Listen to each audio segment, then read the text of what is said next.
nosotros Patti Mangiafico, clave para establecer un programa de bienestar laboral en nuestro tema esta mañana. Buenos días, querida. Hola, cariño, buenos días. Bienvenida. Gracias, mi amor, igual, Cerita, ¿cómo estás? Buen día, Oye, reina. sí, definitivamente que una de las preguntas que se hace muchas empresas y que es la que nos llega siempre es ¿por qué yo tengo que tener un programa de bienestar laboral si antes esto no existía y no se hablaba de esto? Y no pasaba nada, Y dicen no, las personas. bueno, creemos que no pasaba Exacto. nada. Sí ¿ok? existía, ¿eh?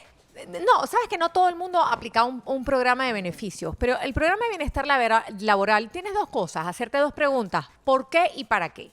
¿Por qué se refiere siempre al pasado? ¿Por qué? Bueno, porque a lo mejor se me iba mucho talento, a lo mejor no producía lo que podía producir, ¿y para qué? Bueno, eso es lo contrario, ¿qué es lo que yo quiero para el futuro?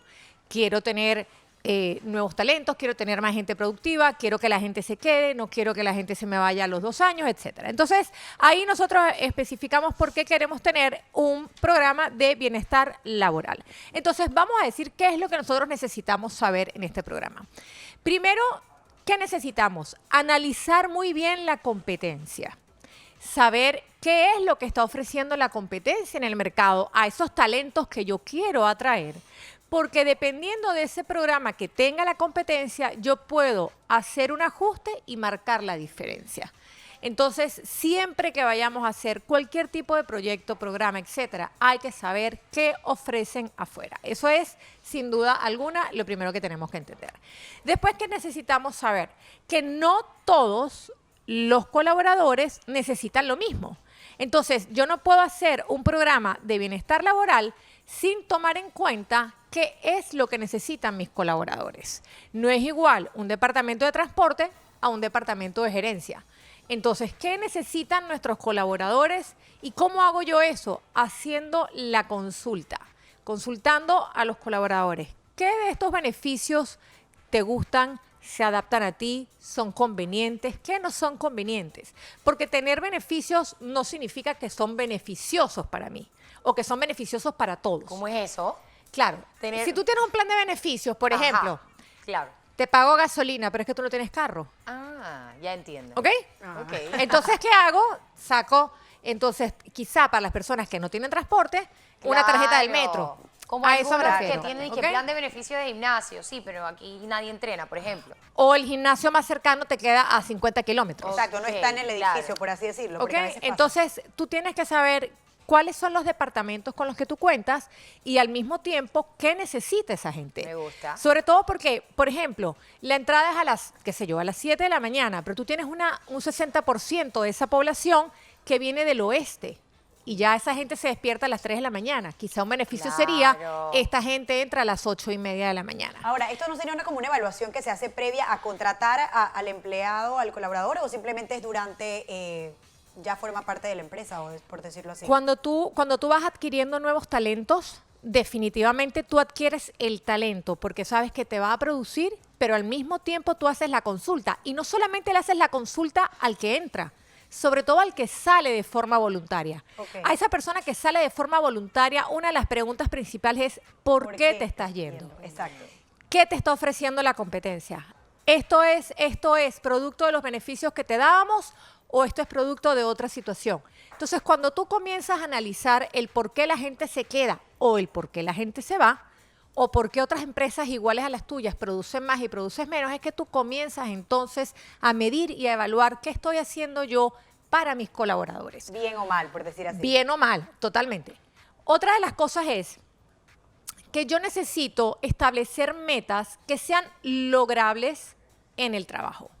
Porque muchas veces ponemos metas que son inalcanzables y muy lejos de motivar a ese colaborador, inspirar a lograr esa meta, lo que haces es decepcionarlos, frustrarlos y la persona suelta esa estrategia y no tiene definitivamente ningún tipo de interés en lograrlo. Esto suele suceder cuando ponen metas muy altas para tener un beneficio como un bono, como el viaje de incentivo, etcétera. Entonces, quizá cuando tú evalúas la economía y tú dices, espérate, no le puedo pedir a mi gente que me produzca un 70% más de lo que produjo el año pasado, porque no es real. entonces ya la gente sabe que no es real y por lo tanto no me va a interesar mucho el lograr o no lograr esa meta. Entonces es bien importante esclarecer qué tipo de metas yo pongo y que sean definitivamente alcanzables. Si no es alcanzable, no tiene sentido. Ok, estos programas que se realizan, ¿cómo podemos evaluar que están bien establecidos? ¿Qué es lo que principalmente debemos tener en ellos para pues, hacer esa evaluación que es tan importante en nuestra área de trabajo? Lo primero es que cuando tú haces ese estudio de clima laboral, tú tienes que hacer ante todo un estudio de clima laboral. ¿Cómo se siente mi gente en el trabajo? Okay. Se siente respetada, se siente tomada en cuenta, siente que tiene un programa de beneficios, siente que su familia es tomada en cuenta. Hay muchos programas de beneficios. Los beneficios ¿Sería como crear un brainstorming o en realidad lo que hace es, por encuesta, lo que hace es, exacto, lo que hace es una encuesta de clima laboral, Ok. que es anónima, por supuesto, y entonces la gente comenta, me siento bien, me siento mal, qué cosa te gustaría, quisieras crecer en la empresa, quisieras estudiar algo aparte de lo que tú haces, etcétera. La empresa te ayuda, colabora contigo para que tú puedas crecer y fomentarte aquí en el Pero trabajo. en esa parte, por ejemplo, del estudio hay algo que me llama mucho la atención y es Sí. que conozco muchos jóvenes que se han acercado a hacer entrevistas en empresas y cuando la empresa le pregunta ¿cómo te ves en 10 años? Y la persona menciona que se quiere seguir preparando, generalmente no los contratan. Y esto es algo que me ha manifestado como 4 o 5 jóvenes que conozco. O sea, que las empresas lo que quieren escuchar es tal cual como la novia eterna enamorada que dice, quiero estar contigo para el resto de la vida y quedarme aquí y morir aquí. Entonces, es difícil encontrar empresas que tengan de verdad esas ganas de preparar al empleado porque muchos, como por miedo a que el empleado se vaya, prefieren aguantarlo. Pero fíjate que tú acabas de decir algo muy importante. La semana pasada estábamos hablando justamente de estas nuevas generaciones que no van a permanecer 10, 15 o 20 años, pero el tiempo que permanezcan van a producir. Entonces tú Exacto. tienes que preguntarte, ¿necesito o vale la pena que yo invierta en este recurso porque ese tiempo que va a estar ahí me va a producir? Yo no hago nada con tener un recurso al que no especializo, al que no educo, Exacto. porque no me va a producir. Así se me vaya en 2 años. Totalmente. Yo voy a sacarle provecho a esa persona que se me va en 2 años.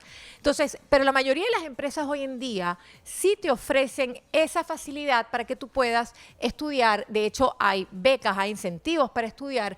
La misma empresa puede tener capacitadores para que puedas entonces especializarte, yo no sé, en una nueva herramienta y lo que haces es que tú con esa herramienta nueva vas a producir todavía muchísimo más. Es que ya, Eso se es bien ya se ha importante. creado el movimiento ese. O sea, obviamente ya las empresas saben que parte de su éxito es preparar a su gente diariamente, supuesto. incentivarlos, motivarlos y mostrarle como que a ellos mismos pues les interesa, obviamente, o los valoran a ustedes por cómo son, por su talento, por lo que son capaces de lograr, etcétera. Porque antes tengo entendido que es verdad, no se manejaba así y había mucho error, pero yo creo que esto se ha tomado en tema de que cuando ven constantemente que el colaborador renuncia y se va y a veces no lo puedes ni siquiera mantener, ellos dicen algo estoy haciendo mal y desesperadamente investigan y se dan cuenta pues que deben actualizarse y tomar ritmo en temas de preparación, porque yo Y- conozco varias empresas que lo hacen. Claro, y otra de las cosas que sucedía y está dejando, y eso ha mermado bastante, es contratar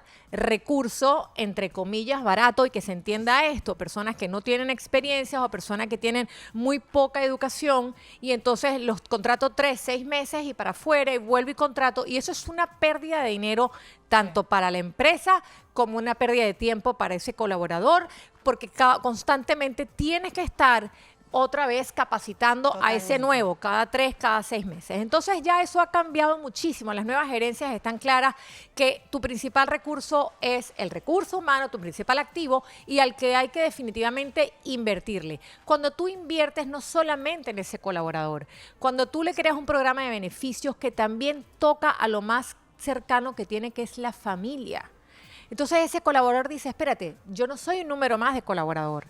Mi familia es importante, mi familia es tomada en cuenta y eso hace que tú sientas esa lealtad por esa empresa Totalmente, lealtad. que te está tomando en cuenta a ti y a lo que es tu familia. Eso Esa es bien la- importante. Esa es la palabra, lealtad, definitivamente. Sí, eso es importante. Y entonces, ¿qué otra cosa tenemos que tener en cuenta?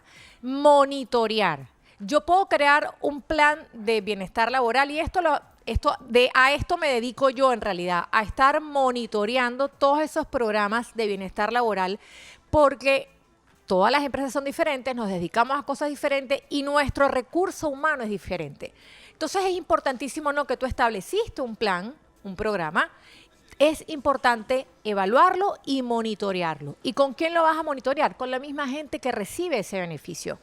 ¿Estás conforme con este beneficio? ¿No estás conforme? Las personas también van cambiando, las personas también, sus intereses van cambiando y asimismo debe ir evolucionando ese programa de bienestar laboral. Nosotros tenemos, por ejemplo, programas que, como decía Marce, la parte de valoración física, es decir, el que te ofrece el gimnasio, el que te ofrece una nutricionista, el que te ofrece de repente el que puedas salir antes, el que te ofrece irte a las 4 de la tarde si vives muy lejos. Estas cosas son importantes, pero más importante es, la empresa me da un seguro privado. En ese seguro privado pueden entrar mis hijos. Sabemos cómo es la situación de la salud pública. Entonces, ¿qué tan protegido estoy bajo esta empresa? Todas esas cosas son sumamente importantes. Entonces, a veces pensamos que estos programas de bienestar laboral se circunscriben solamente a, no sé, un bono de Navidad, a unos vales de comida, pero va muchísimo más allá y es importantísimo estratificar. Es decir, si mi grueso es la parte más necesitada, a ese grueso yo le hago un plan laboral que sea específico para esa gente. A la gente de altas gerencias que tienen altos salarios, pues quizá ese plan de beneficios no es el que le convenga. Correcto. Quizá le conviene otro tipo de plan. Entonces hay que saber muy bien y hay que jugar muy bien con qué tipo de recurso humano estoy yo jugando o qué es lo que yo tengo en mi empresa para poder decir esto es lo mejor que necesita cada uno de mis chicos o de mis colaboradores para yo entonces establecer lo que a cada uno le convenga más y me produzca más, que es lo más importante. Oye, mira, Me excelente encanta. tema, me encanta. Si usted pues está en alguna empresa en la que no se siente cómodo, usted puede también no solamente esperar que el jefe llegue, que eso es todo lo que, o sea, es lo que resumo también de esta conversación, también manifestar lo que necesitas es importante, ¿no? Ese feedback. Absolutamente, absolutamente. Dijiste un punto súper importante y es un poco de lo que hablabas también hace un ratico con Harriet, que eso de ser irresistible, bueno, no tenemos que esperar. Ah, ¿te acuerdas? Es que cuando lo nombraste, Objeto de deseo, ¿te objeto de acordaste? deseo, claro que me acordé. Claro, y que una de las cosas más importantes, porque necesitamos es eso, esas personas proactivas que digan, ¿sabes qué, jefe o lo que sea? Nosotros aquí en el departamento necesitamos esto, nos vamos a sentir mejor con esto. Y eso, proponer antes de esperar y lamentarse y ser la víctima y que no me gusta dónde estoy y voy a buscar a dónde irme, hagamos el intento de acercarnos, llegar y decir, nosotros como equipo necesitamos esto para poder trabajar, para poder producir, para sentirnos mejor y para que entonces tanto colaborador como empresa se sientan bien juntos trabajando en el mismo Así, equipo. como una familia. Excelente, Pati. Gracias, Pati. Gracias a Marquito, ustedes. por este interesante tema.